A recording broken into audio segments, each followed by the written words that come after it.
So this is the Invisibility card for the Halloween Oracle. The other card for the second half of this will be the Jack-o'-lantern, which is protection. So basically what you're seeing here is a cloaked figure, but there's no hands or face, but it looks like there's a body in there. Also, it sort of looks like the cloak and everything is starting to wisp away in the corner over here, and then it looks like light or something is almost sort of like shining down on top of it. So cloaks to me are obviously you're covering up, maybe even hiding. You want to go unnoticed, or maybe be modest, maybe like a monk or something like that. Sorry, that's my dog walking around. The no face and hands kind of makes me think of possibly being invisible or going unnoticed, or being there but not being all there. And then light is sort of like purity and enlightenment and seeing clearly. But it kind of makes me want a cloak like this. This cloak in black is kind of like the cloak I would want for myself, except maybe I'd want it to open up down the middle. But yeah, I'd want a big comfy cloak like this at some point. So maybe now is the time, if you get this card, to blend in a little bit, not stand out or be too flashy. Or maybe you're disappearing in the light of others.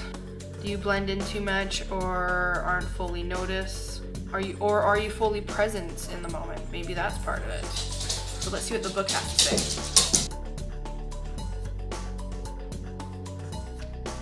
So this is what the book has to say. It's Invisibility, and which is supposed to stand for authenticity. And the little poem is heart beating we sense but do not see. They touch, we chill, they come unseen. You know that feeling you sometimes have that someone is watching you? You cannot see them, yet you have a distinct feeling that someone is there. All the hairs are up on the back of your neck. You think you see something in the corner of your eye, but when you turn, there's nothing to be seen but empty air. This is the power of invisibility, the indirect fear and the covert threat of having to fight something we cannot see. Humans have a strong visual sense, so it is no wonder that we are uneasy about things we cannot see. The ancients believed that all manner of creatures, mythical and physical, and of course the deities, could make themselves invisible at will. When we consider that some animals are camouflaged so well by their coats or behavior that sometimes even if we are looking straight at them, they are hard to see within their environment, that invisibility isn't such a far-fetched concept. In many cultures, the idea of beings who could watch us undetected were, and still are, common. Jinn, angels, nature spirits, the fae, and even practitioners of magic such as witches are said to have powers to appear or disappear at will.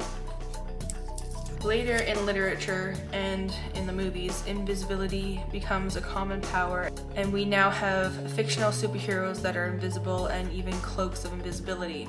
The concept of invisibility is a double-edged sword. Whilst it is a powerful tool to be able to gain information or to assist whilst no one sees, individuals using it are privy to information that may not be meant for them, and it may be taken out of context or unethically. This is a power of manipulation and easily abused. The idea of hiding away and not being seen is also a big part of the dark side of this concept. We are all born to shine our light out into the world and to take our roles.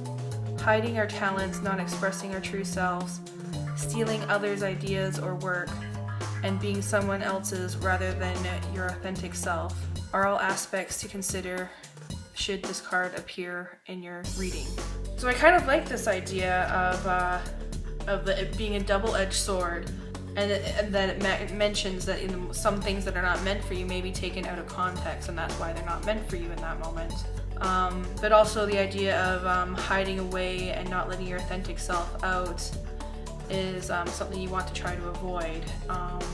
So yeah, I kind of like that card. It's interesting. So this is the Jack-o'-lantern card, which stands for protection.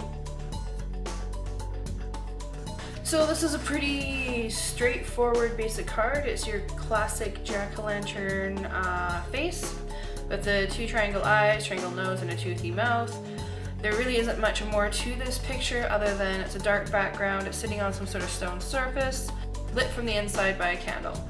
So jack-o'-lanterns are traditionally meant, I think, as protection, like the card says, to ward off evil spirits, or maybe even trick them to think that evil spirits or something like them are already there so they don't have to be there, or just to scare them away in general. Maybe you got a bigger, badder evil spirit there, so the lesser ones don't want to hang around, whatever the case might be. That's sort of the thought process, I think, behind the jack-o'-lantern. But also the light in there, I think they're traditionally used just to like kind of like as a light to see around because people are going out at night, but also enlightenment and shedding light on things to be able to see better, you know, all that keeps coming up in a lot of these cards.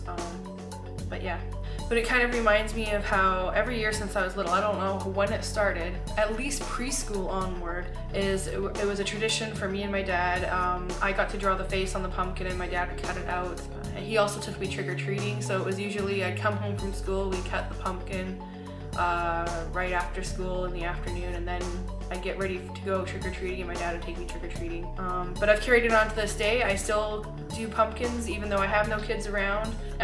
Even if I had no trick-or-treaters coming to the door, I would still do pumpkins because I like doing pumpkins, and I think I might do a video of the pumpkins that I'm gonna do this year, maybe show some older ones. I'm not sure what I'm gonna do yet this year. So yeah, it kind of inspires me to want to get into my pumpkins and figure out what I'm going to do this year for them. I got 2 pumpkins to figure out. But also, because it's for protection, what do you feel the need to protect yourself from? What is it inside yourself that you feel the need to protect? What persona, what face are you showing to the world? Is it authentic?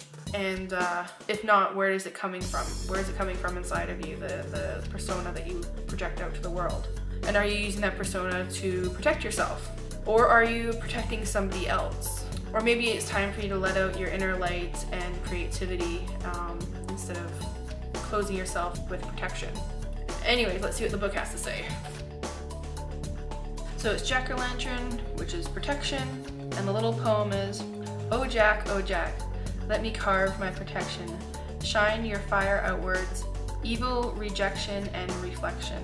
Halloween wouldn't be the same without the carving of pumpkins into scary jack-o'-lanterns. Glowing menacingly from porches, dinner tables, and porches everywhere, jacks actually have a rich history and spiritual bent.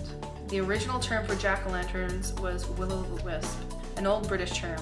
The will-o'-the-wisp was a small bundle of sticks used as a flame or torch. The Celts, the Irish, and those living in the Scottish Highlands all carved winter vegetables. Not just pumpkins, but also parsnips, carrots, or beets.